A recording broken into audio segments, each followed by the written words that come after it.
In the name of the Father, the Son, and the Holy Spirit, amen. I just had an idea. This might be a little bit disjointed, but maybe somebody will listen to it. Maybe somebody will benefit from it. I've been back from Kenya now for, I think this is going into my third week.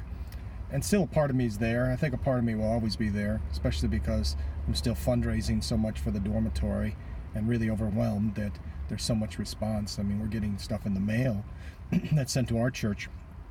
And then, of course, there's on the Facebook fundraiser, there's lots of stuff. I think we're probably, if we total everything together, it's probably about $32,000 out of 45 in less than a month. But I didn't want to stump for the fundraiser. I want to just talk about a couple things. Number one, it's Great Lent, and it's Monday. We serve matins. Beautiful. Everybody should go to daily matins for Great Lent. And then, of course, Sanctified. Now, in the morning, we do it on Monday, and then in the evening on Friday, so everybody in the parish gets a chance to be able to attend the service. And now I have to go somewhere, and then I have to do something else, and I do something else, and do something else, and my life's really not my own anymore. It never really was. It always was God's. But there's not a whole lot of free time. But as I'm driving to go to an appointment, I'm driving on fantastic roads. It's like maybe 25, 30 miles, and it takes me like 35 minutes. Because the roads are great. There's no bumps. There's no big potholes or anything. Well, in Kenya, there's bumps and there's potholes. There's bumps that are purposeful. In front of just about any small little habitation, there are bumps. Either 2 or 3. Sometimes there's a warning. Sometimes there isn't. People are tearing their cars up all the time. And I just read something about a friend of mine, Father Agapios, who also does mission work and takes care of an orphanage in Kenya. And he's got an old car, and it's an old clunker, and you don't have old clunkers in Kenya. They get old real fast, and they get broken down. And so he's always having troubles with it. And because it's an old clunker, I guess he gets picked on by the police more often. You don't get stopped by police that are mobile. You get roadblocks all the time. I mean, if you travel 30 kilometers, you might go through 3 roadblocks. And the cops are looking. They're very polite. But they're basically saying, there's a problem with your tires, there's a problem with a light, got to go to court today, or you could pay the fine right now. And you know what that means. So you pay 100 shillings, which is $1, an American dollar, or maybe 150, and then you pay the fine. I don't think there's any paperwork with it, but you know what I mean. And that happens all the time. Well, the article was interesting because Father Agapios had a friend that, I believe a priest that came with him. I don't remember his name now. And when he went around, the police would stop them, and he'd look and say, ooh, there's a Muzungu. And he got a Muzungu pass. Now, Muzungu's a white man.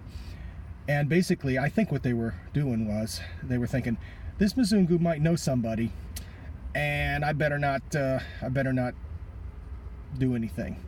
I think that's what it is. Now, well, they don't know, when I was in Kenya, I always felt intimidated when we got stopped because, I'm thinking they're going to ask me for my visa, which I had, and everything else, and, and all they ever did was they'd look at me, and then they'd say to Father Methodius, oh, okay, go ahead. So there was the Muzungu pass. But if you don't have a Muzungu in the car, you don't necessarily get a pass, and you got to pay a fine, quote unquote, especially if you're a cab or something like that, or a lorry, or you got an old car. So those are things that we don't deal with in America. We don't have to pay a fine. That's really a bribe when we get stopped by the cops. That don't happen. And also, when we go someplace and it's 25 miles, we might get there in under 25 minutes. Well, you don't do that in Kenya because of the way the roads are. And the whole reason for me to say all this stuff is that Great Lent is a time for us to just focus on things and not be so concerned with our own personal convenience and everything else. Well, in Kenya, a lot of things are inconvenient, quite often. But it's good to be inconvenienced, and it's good to have some sobriety. It's good to be not eating things for a little while, and to recognize that doesn't matter if you don't have anything.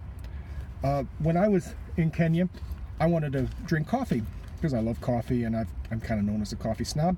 And I brought all my stuff to make coffee, but there wasn't any coffee. Now, Kenya has delicious coffee, but it's all exported for the Muzungus. So there was no coffee. Now, later on, we went to the airport to drop my wife off, and we went to a store that catered, to be honest with you, probably to rich Africans and Muzungus. And so they had coffee at double the price that it is in America. And I bought some. It was really good coffee. And we had it, and Father Methodius loves it, and Papathia Evelyn loves it. And so we had it. And then we didn't, because it ran out pretty quick. And I was just really happy. It's like, okay, I had coffee. I loved it. It was great. Now we don't have coffee. No problem. Not a big deal. Not a big deal. I don't need to have coffee every day. Just a small little thing, because I had other stuff to do when I was in Kenya. It didn't matter if I drank coffee or not. I had stuff to do. So I saw something on the way to an appointment today, and I'm pulling off the highway, and there's a McDonald's there. And you know how these fast food places always have something that they say is new. It's a burger, dude. It's not new. But they always come up with something new. And now McDonald's is selling any size soft drink for $1. I'm thinking, we don't need any size soft drink for $1. We don't need to be drinking soft drinks all day long anyway. First of all, you know, they're unhealthy as can be.